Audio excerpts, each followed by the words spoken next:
All right, so the last thing we talked about on Monday, but you've talked about it since then, is the idea that a definite integral is not always really giving you area.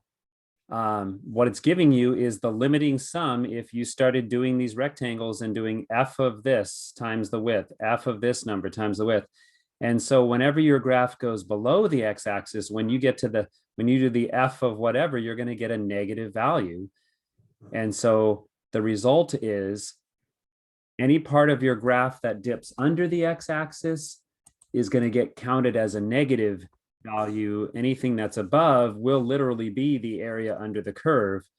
And so if you get a function like x cubed evaluated from -2 to +2, and x cubed is a great example of an odd function, right? Something you should know about from either 17A or pre-calc or something like that. Here we go.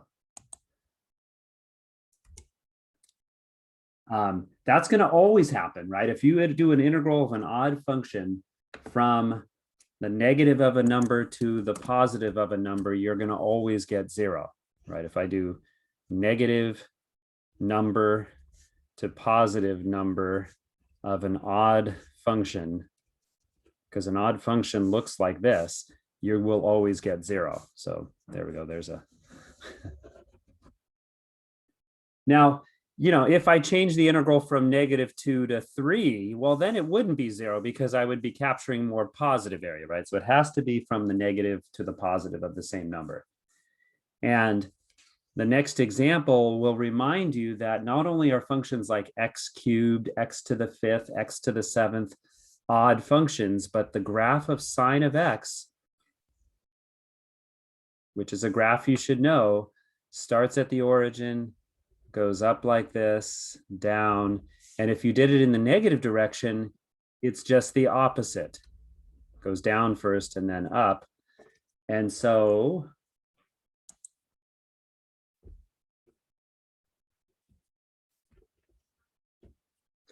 if we were asked to find the integral from -π/2, which is right here, to +π/2, and you think about what that involves, this part right here, if we did a bunch of rectangles, would come out to be positive. This part would come out to be negative. And just like x cubed, these would cancel out. So the final result of this would come out to be 0.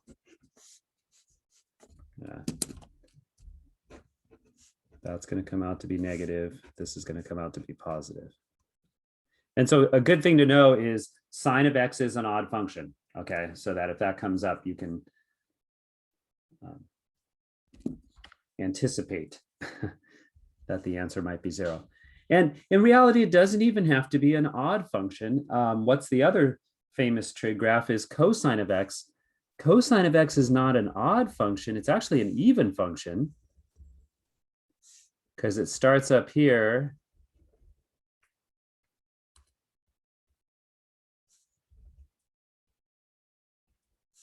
And if you were to go in the negative direction, it would just be exactly the same.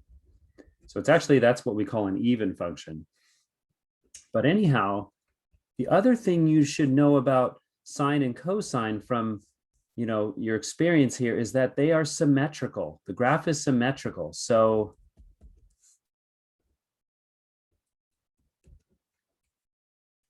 the area, if I wanted to find the area, if I did the integral from 0 to 2 pi, that would be like putting a bunch of rectangles here, right? And doing the Riemann sum. And just like we've been talking about, these would come out to be positive because you have positive heights. These would come out to be negative because they're down below. And remember that each fourth, I guess, of a sine or a cosine graph, this little area here is exactly the same as the next area here from π/2 to pi. These two are equal to each other. So these two would cancel out. And then if you were to keep going from pi to 2 pi, same thing's going to happen here. This is going to come out to be negative. this is going to come out to be positive, and these two would cancel out. So once again, we would have an answer of this integral would come out to be 0. Not because it's an odd function, right? Just because you have kind of symmetry with positive and negative portions of your graph.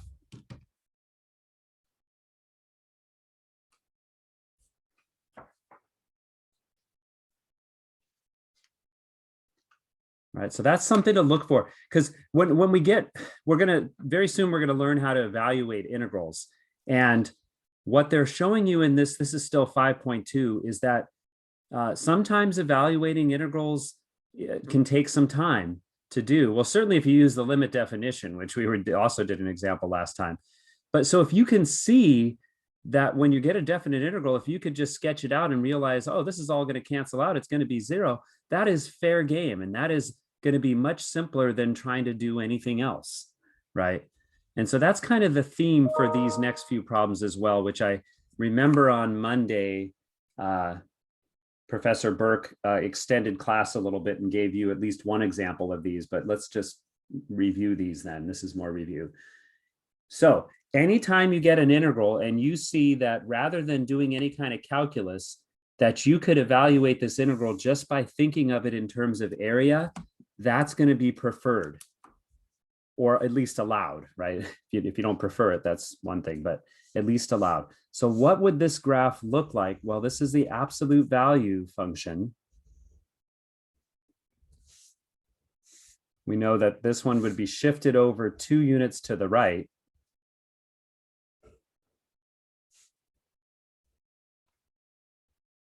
And we're interested in the integral from 0 to 6.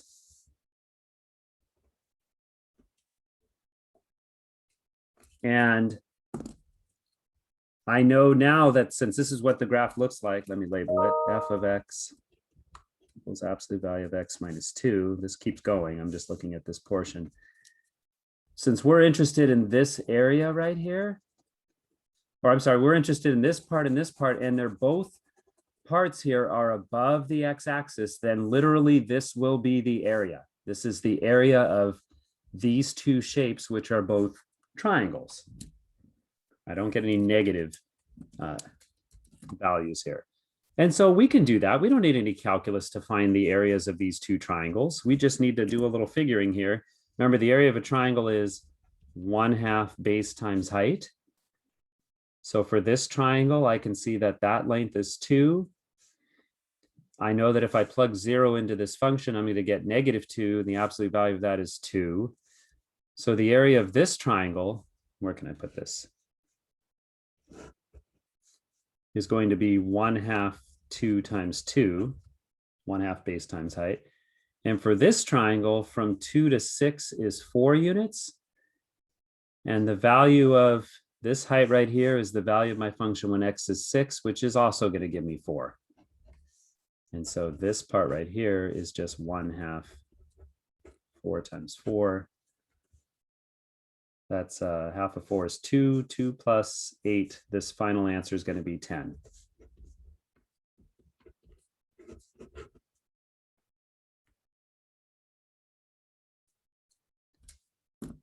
And quite honestly, whenever you see an integral with absolute value in it, that's really the way you're going to want to do it, because it really becomes a pain if you try to do it the calculus way.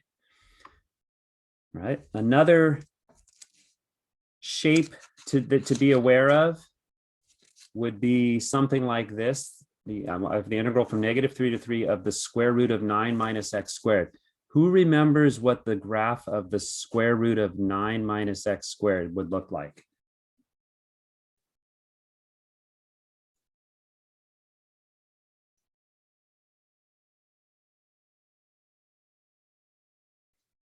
And it's okay if you don't. It's not necessarily one of the most important graphs that you would want to know in calculus, but it will show up, particularly in this section of the book. What this graph actually looks like, if you take the circle, x squared plus y squared equals 9, that's a circle, right? And you solve it for y, so you move the x squared over, And then technically you'd have to do plus or minus the square root of 9 minus x squared if you solve for y. So the way it works is y equals positive square root of 9 minus x squared is the top half of the circle. This is positive, so that would be this top half. And if I wanted it, the bottom part right here would have been y equals negative square root of 9 minus x squared. That's how it works. So we're interested in this positive part. And I'm interested in the integral from -3 to 3, which is where this would be -3, this would be +3 on the x-axis. And so the graph is entirely above the x-axis, which means this integral really just corresponds to finding this area.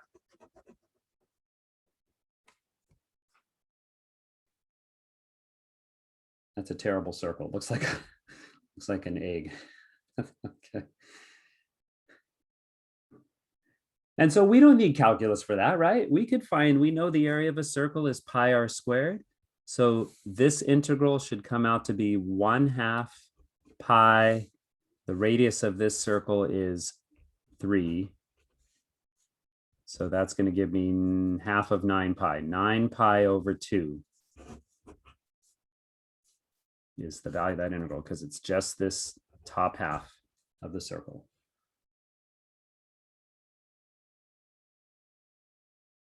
So keep that type of, anytime you see the square root of something minus x squared, I want you to think circle, or at least half of a top half of a circle. Okay. And oh, look, here we go.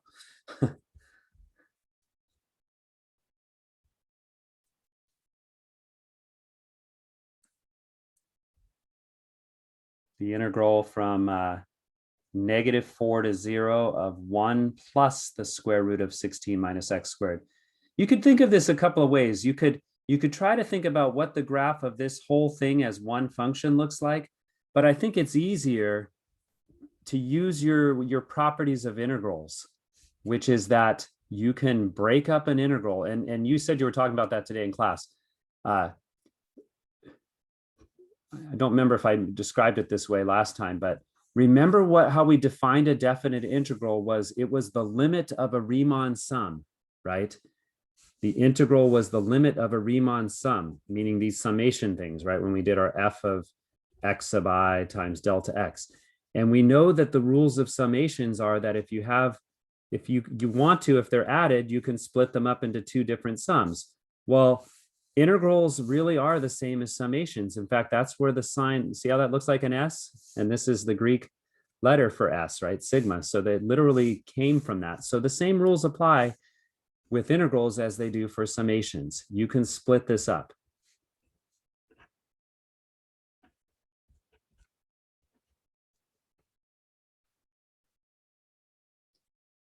And this one we should now know, we just talked about that. This would be the top half of a circle with a radius of this time what?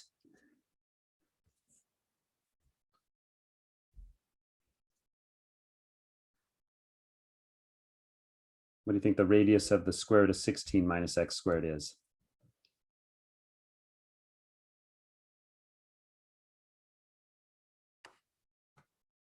Remember, the radius of the square root of 9 minus x squared, that's a circle with a radius of 3. So what's the radius of this one? It's going to be 4, yeah. So it's going to stretch from -4 to +4. However, I changed it up a little bit. This integral only goes from x equals -4 to x equals 0. So in this case, this is really only referring to this area. Right? It didn't. If I wanted the whole thing, it would have gone from -4 to +4. It would have gone from here to here. So we know this, if this is 4, this is going to be 1/4 of the circle. So it's going to be 1/4 times pi r squared. 1/4 of 16 pi, I guess this will come out to be 4 pi. Now this, the way you could interpret this is, what's the graph? What function are we talking about? We're talking about the graph of y equals 1. What does the graph of y equals 1 look like? It's just a horizontal line, right? This is y equals 1. And what this integral is asking for essentially then is the area underneath the graph of y equals 1 from -4 to 0. It's asking for this area right here.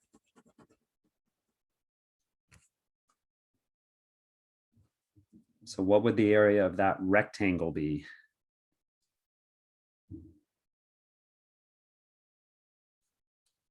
Remember, area has to be positive. I know that that goes to -4, but isn't this length, that distance is 4, right? That's 4. This is 1. So this area is just going to be 4. 4 times 1. So my final answer, it's 4 plus 4 pi. So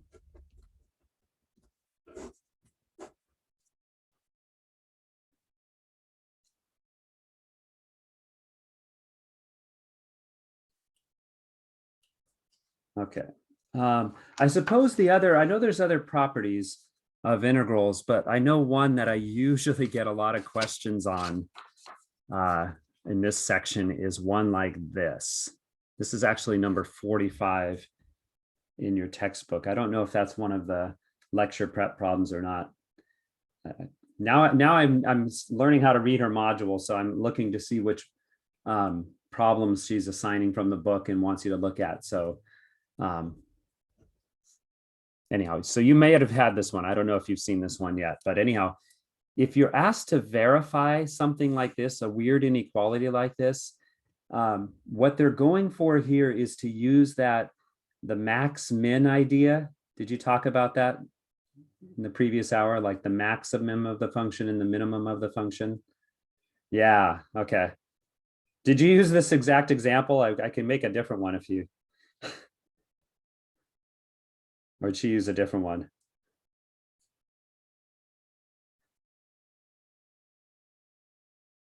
Different one, okay, good. And I won't have to think of a new one. So here's the idea. It kind of looks like, by the way, this should remind you something from 17a. Remember the sandwich theorem or the squeeze theorem, right?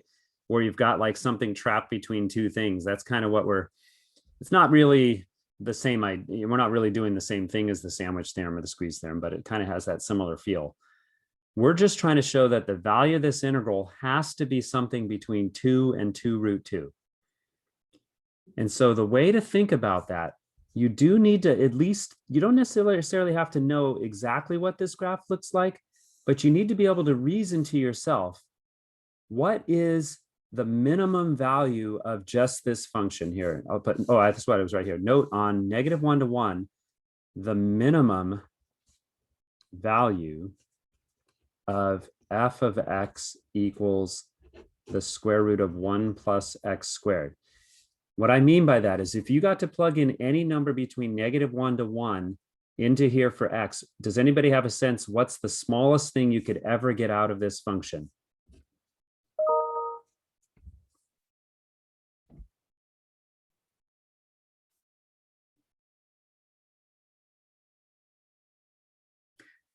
I suspect that those two answers are probably related to each other, because I agree the minimum value of this function is going to be 1. And what would you plug in for x to get that? You would want to plug in 0, right? 1 plus 0 squared would give you the square root of 1, which is just 1. Okay, and that's going to happen when x is 0. Also on that interval, what is the maximum value?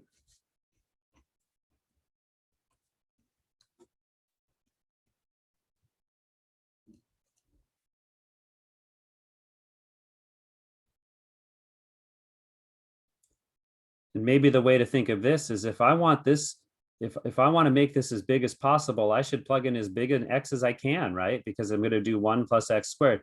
Only thing is, on my interval, the biggest x I could plug in is 1, right? And that would give me the square root of 1 plus 1 is root 2. Notice I get the same thing when x is -1, huh? So I'm going to say this is equal to the square root of 2, and that's going to happen when x is equal to plus or minus 1. And so I guess you don't really need to know what the graph looks like, but I'm going to show you anyhow. what we've learned here is that when x is -1 and +1, the value of the function is √2 for both of those. Let's put that up here, √2. And we know that when x is 0, our value of our function is 1, which is smaller than √2. And if you, okay, this is actually an even function.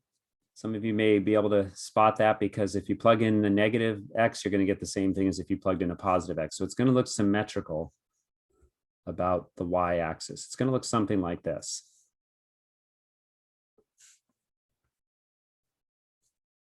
And so this integral in the middle is really talking about this area.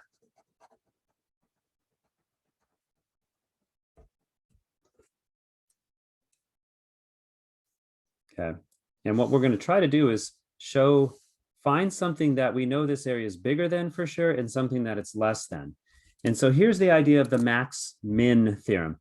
The minimum value of this function was 1, right? That's our min.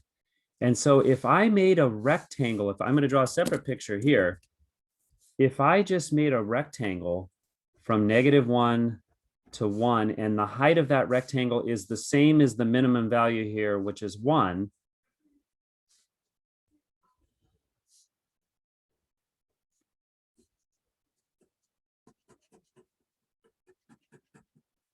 how many people agree that this area is smaller than that area, right? I could put less than or equal to. It's clearly not equal to, right? Because I mean, I could add that picture right here. That's just going straight across here, and this has some extra area here, right? So I know for sure that this is smaller than that. Now, if I want to find something that this area is less than, what I'm going to do is take a look at the maximum value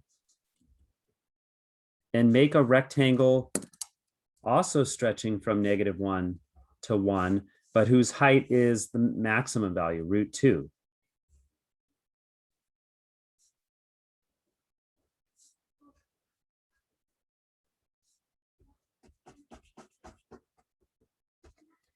And surely you have to agree that the area of this rectangle is bigger than this one, right? Because I've got this, I'm going straight across here. I'm capturing area that is not part of that one. And so we have it here. So this is the integral from -1 to 1 of my function, this area. What is the area of this? Is just a rectangle, right? This is just a rectangle whose area is length times height. So this total length is 2, this height is 1. But now to kind of get to the formula, the property, so that you see that I'm really using that same property, how do you get 2 from this? That's really b minus a, right? B minus a, 1 minus -1 gets you the 2. And what's the height of this rectangle? That is the value of my function. That is that at its minimum value, right? That is, how about I put f minimum? That's the minimum value of my function times b minus a, because this is 1 times 1 minus -1, which is just 2. Now over here, generally speaking, how do I find this area? Once again, the width of that rectangle is b minus a. The height of my rectangle is the maximum value of my function. I'll write f max. And this is probably the kind of the property that you discussed in class. Now, if I actually work this out, this comes out to be √2, and then we already worked that out was times 2. And so there we go.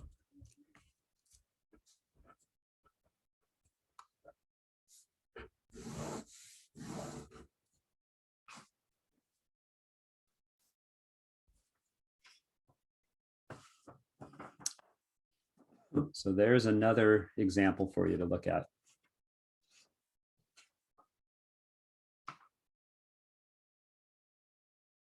Questions?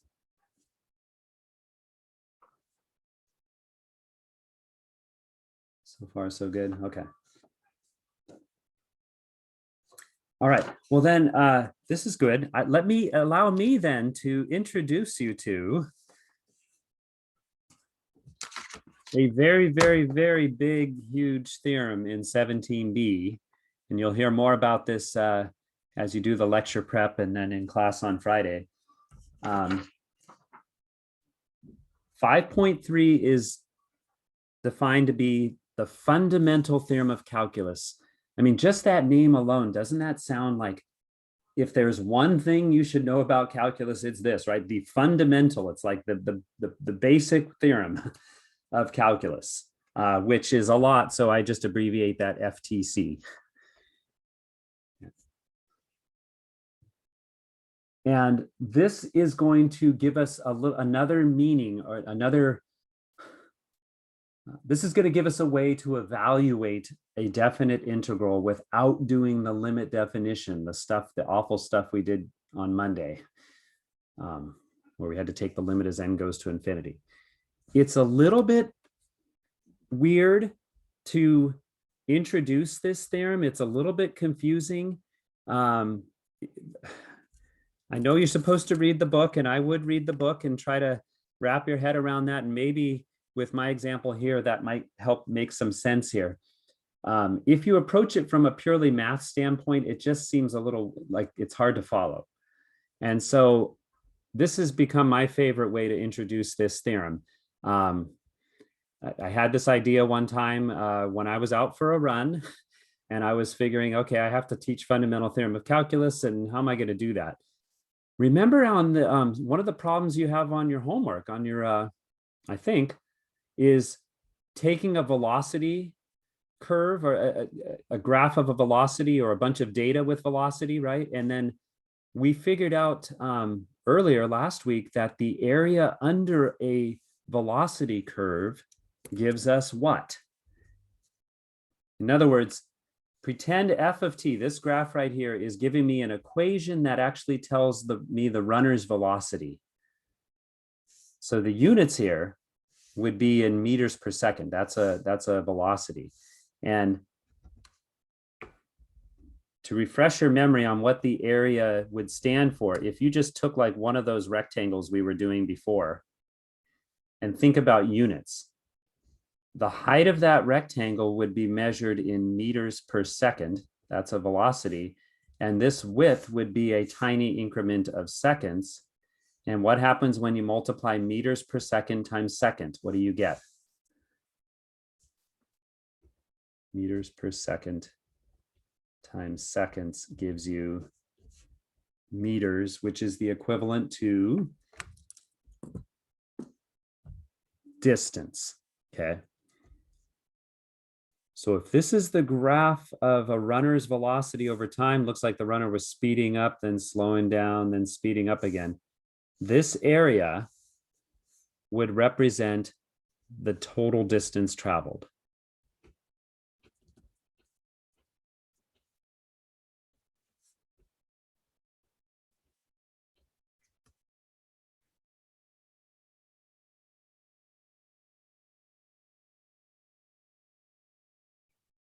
Everybody okay with that? Have you had time? That's not meant to be a division. It's not total distance divided by travel. I was just leaving a blank there. It looks funny.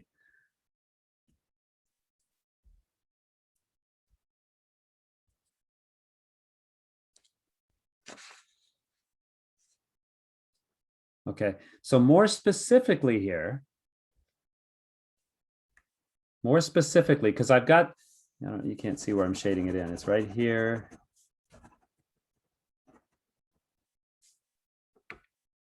Now, suppose we wanted to keep track suppose the runner had a stopwatch here, right?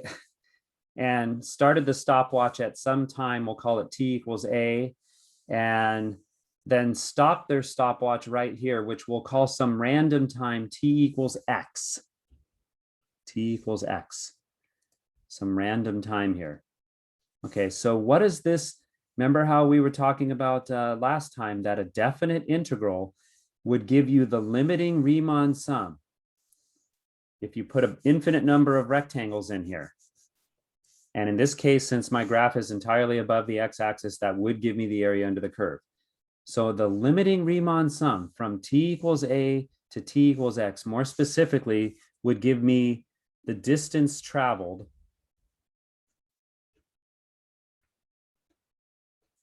from t equals a to t equals x.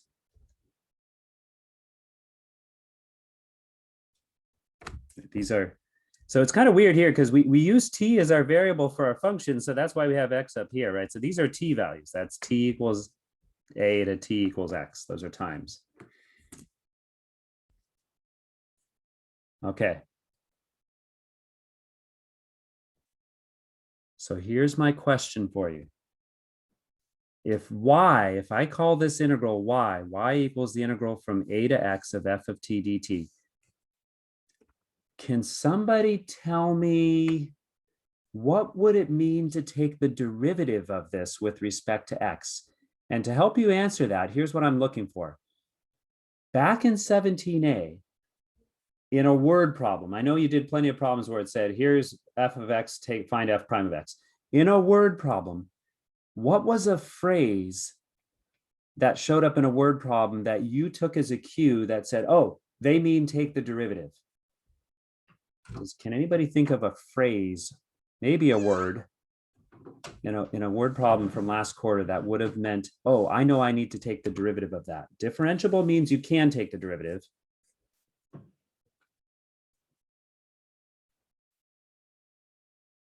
Maybe the ones to think about are, remember those related rate ones?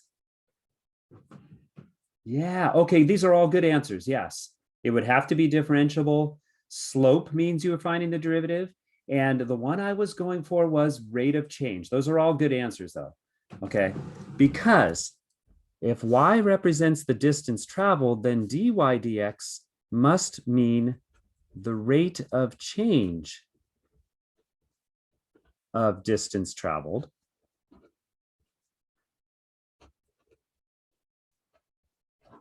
And specifically, this didn't say the derivative of y with respect to a, it says the derivative of y with respect to x. So right here, at t equals x. At this point right here. So when that runner was just shutting off their stopwatch, we want to know what's the rate of change of distance traveled right at that moment. Okay, next question. Can somebody give me a synonym for rate of distance traveled? What does that mean in the physics world?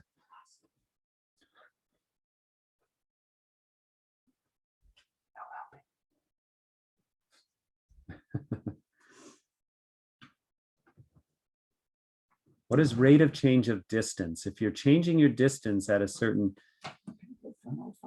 rate, close. Yeah, acceleration is actually the rate of change of velocity. It's where you're changing your velocity over time. But velocity itself is, or speed. Okay, I see two answers here. Velocity and speed are essentially the same for the context of this problem. Yeah, so this is the same as the velocity of the runner at t equals x. Now, how would I find the velocity of the runner? Remember that this function, the way it was defined, f of t is a velocity, right? It gives the runner's velocity. So if I want to find the velocity at t equals x, I'm just going to plug x into the function. The velocity of the runner at t equals x is just f of x. I'll just make a note. Recall f of t gives the velocity.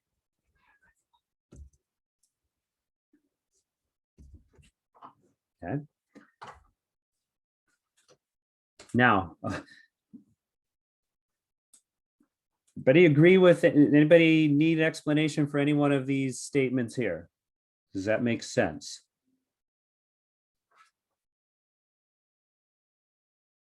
And if it does, let's summarize what we just found, because this may not make as much sense. It's weird. It makes sense when you give it some context, when you talk about this example, but then when you actually see the formula, it seems a little weird.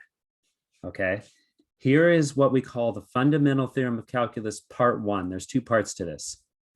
What we just learned then, okay, let me summarize here. We started with this integral. We took the derivative of it, and we saw that the answer was just f of x. So what that says, if you take the derivative of an integral, I just left it blank, meaning what if you didn't call it y? What if you called it something else? The derivative with respect to x of an integral from a to x of some function of t or some other variable is literally just f of x. You just put x into this function, get rid of everybody else, that's it. And this is called the fundamental theorem of calculus part 1. And you definitely need to see some examples before we get to part 2.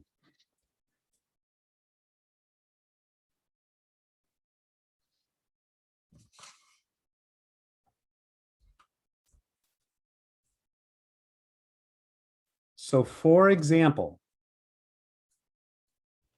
all of these problems here, we're going to find the derivatives of these integrals. This first one is y equals the integral from -2 to x of t e to the 3t dt. So certainly you'd have to agree that t e to the 3t is a function of t, right? That's like this part here. It's a function of t. A just means a constant, right? That's a a constant. There we go. Constant. So it could be any constant. So a could be -2, and then t is x there. So if I take the derivative of this integral, dy dx, according to the fundamental theorem, it's just supposed to be f of x. This is f of t right here. So I'm just going to replace those t's with x's. It's x e to the 3x. That's it. Done. It's that easy.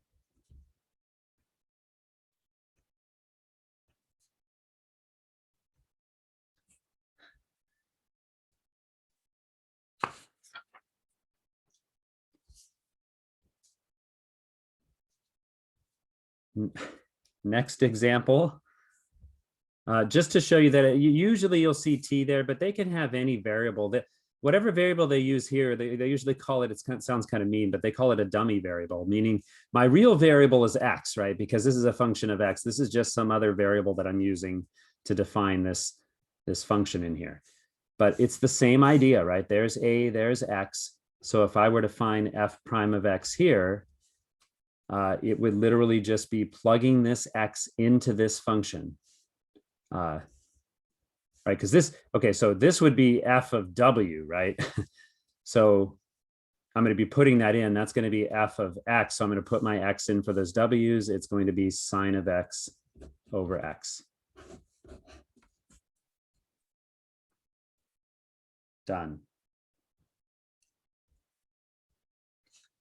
Now that being said, and here's your chance, you can show me some of the properties. I can see one property that I haven't discussed, but I bet you discussed in class. The fundamental theorem of calculus, part 1, where did that page go? I'm gonna put this right above here. Notice what it says is you have to have your variable x on the top and your constants on the bottom. That's actually important when you use this theorem. This has to be the top, this has to be the bottom. So this next one, what's different is my variable is on the bottom and my constant's on the top. But I bet you talked about this. If I decide to switch these around and put the x there and the 4 there, does anybody know what you need to do to account for that? Was this discussed in the previous hour, I hope? Change the sign, yeah. So I'm going to put a negative there when I switch the limits.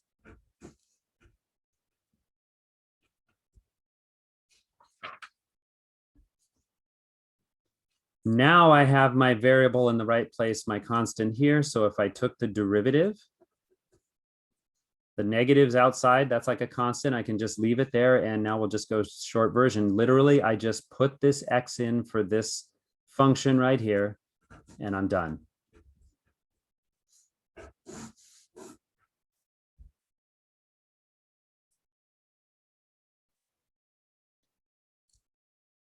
Now, one other little bit of messiness that for those last 2 examples that we should talk about here. I need to go back to 17a for a second. Remember the good old days? So quick 17a revisit here. Remember in 17a that at some point in 17a, you learned how to take the derivative, for example, of, let's do sine of x. And you learned that the derivative of sine of x, y prime, became cosine of x, right? That's just the way it worked. What happened then later on was, once you knew the derivative of sine of x was cosine of x, what if I said, oh, I don't mean just sine of x, I want sine of x cubed. And someone said, take the derivative. What rule did you then have to use?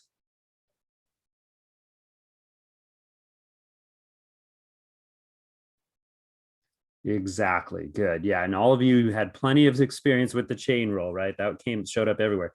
So the way it worked, right? If the derivative of sine of x is cosine of x, the derivative of sine of stuff is cosine of stuff times the derivative of the stuff, right?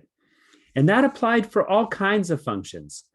Once you learn the derivative of e to the x was e to the x, then if I replaced my x with something more than x, like e to the whatever, tan x, then it was basically the same formula. The derivative of e to stuff is still e to stuff, but then I had to remember to multiply by the derivative of my stuff, right? No matter what kind of function you know a derivative for, the chain rule always applies. If you replace your x with something more than x, you're going to do it the same way and just tag on the derivative of your stuff. Okay, this is chain rule. Okay, and here's why I bring that up. We've done 3 problems now in a row where we've learned how to take the derivative of an integral where this is a constant and this is just x. And I just put it in there, right? But what do we notice on the next one? I have more than x, right? Which means, guess what? I'm going to have to use the chain rule. Is going to be applied. So it doesn't go away. This is my stuff. But it's not too hard. You just have to recognize that. If this had just been x, we know that taking the derivative from a constant to just x, I would have just put the x in for the t. It would have been 1 over ln of x, and I would have been done. But since it's more than x, I'm going to do the same thing. I'm going to plug in x squared plus 1 for my t. But in the spirit of the chain rule, guess what I'm going to multiply by?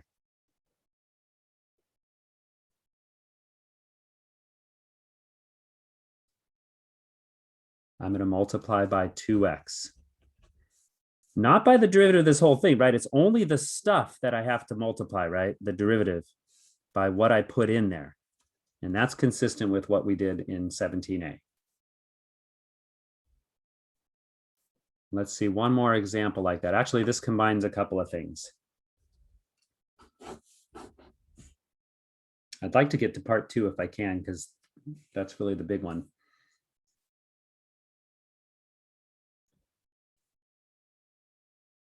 So here my function, my integral is ln of x to 0 cosine of t squared.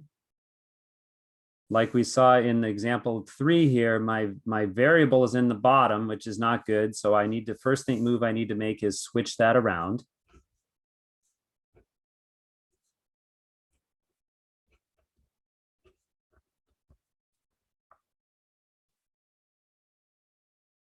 And then if I took the derivative of this, so I'll put f prime right here.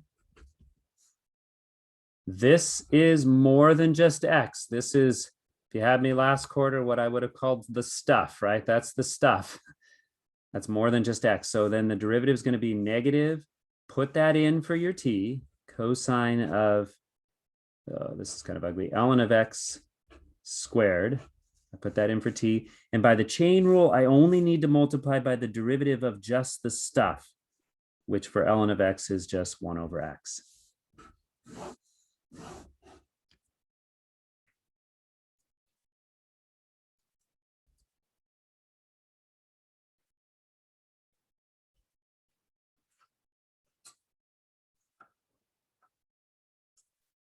Okay. All of these are problems that involve the fundamental theorem of calculus part 1, which is really not the big important one, but you will get some problems like this, so you should know how to do them. So And we'll practice more of these on Friday. I'm sure you'll get some in class too, and on Friday as well. But this will give you a little heads up on how to approach these. But if I have like 5 minutes left here, if I could get to the big one, you're going to see what's really going to be useful coming your way here. This is FTC part 2, the important part, the part that we're going to be using this theorem basically for the rest of the quarter, almost every day. In fact, we're going to be using it so frequently, we won't even remember that it's fundamental theorem part 2. It's like, what? Oh yeah, I guess that's what it was. It's just going to be common. We're going to be doing this all the time. This is going to help us evaluate integrals. So we no longer have to do the limit definition and remember those weird formulas like n times n plus 1 over 2 and all this stuff. Okay, so let me run through it here. We just learned that if I take the derivative of an integral from a number to x of some function of t, that's just going to be a matter of just plugging the x in. It's just going to be f of x. Okay. So what does that then mean? If the derivative of this is f of x, how would I get just the integral?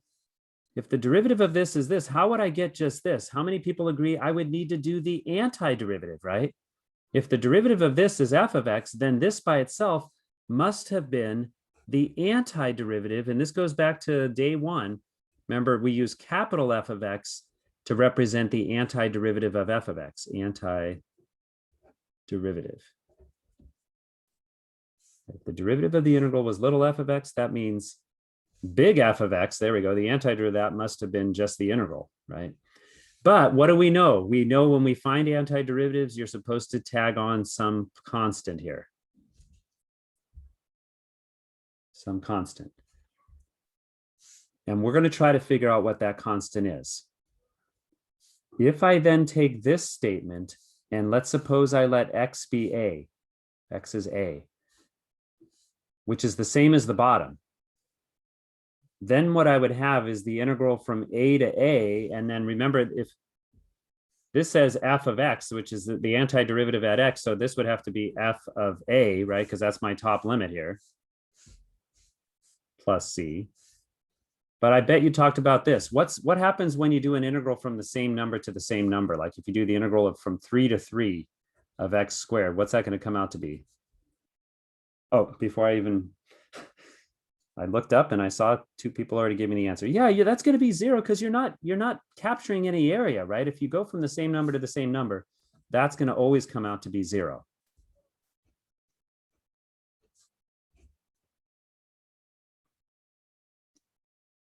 And so if 0 equals f of a plus c, I can solve for c. C is going to be equal to negative capital F of a. Just move that over.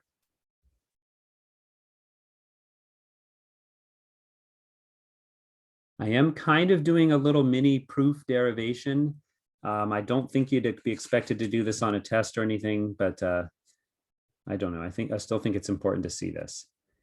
Now, if x is equal to b, so if I go back here and let x be b, replace that with b, then this integral, according to right up here, should be equal to capital F of b this time, plus my constant.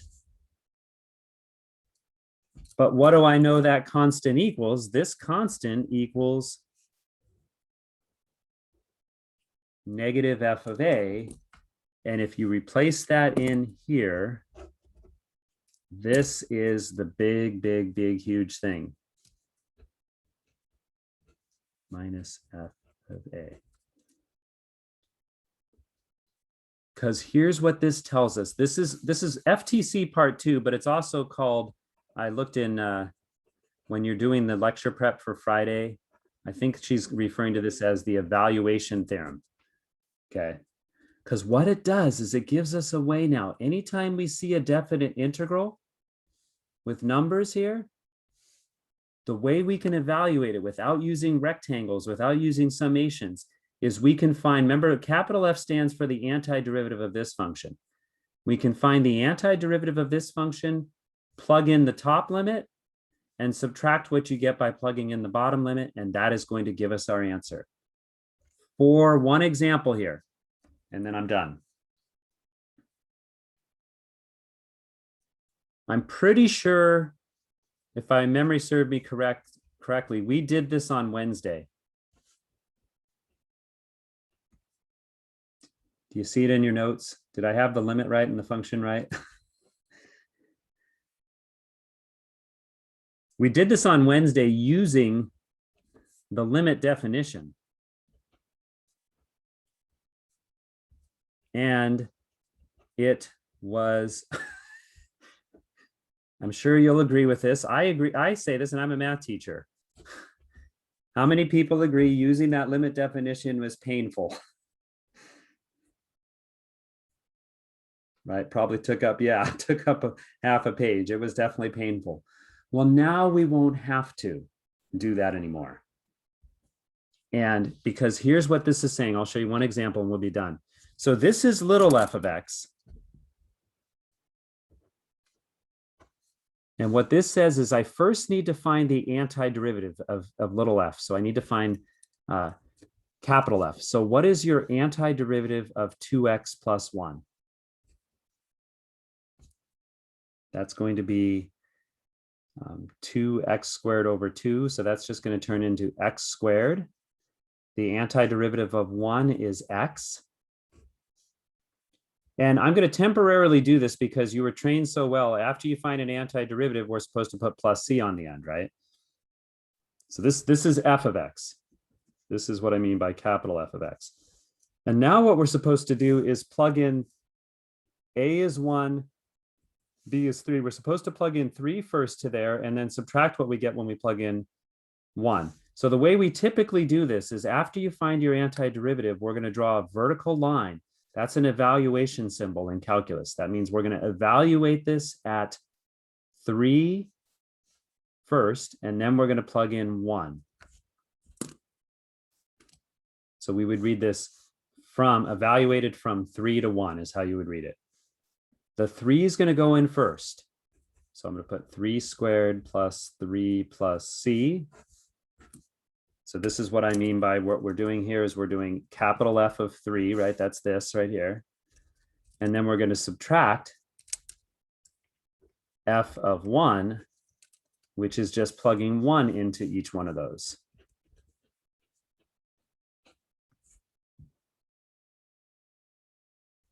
And look what happens.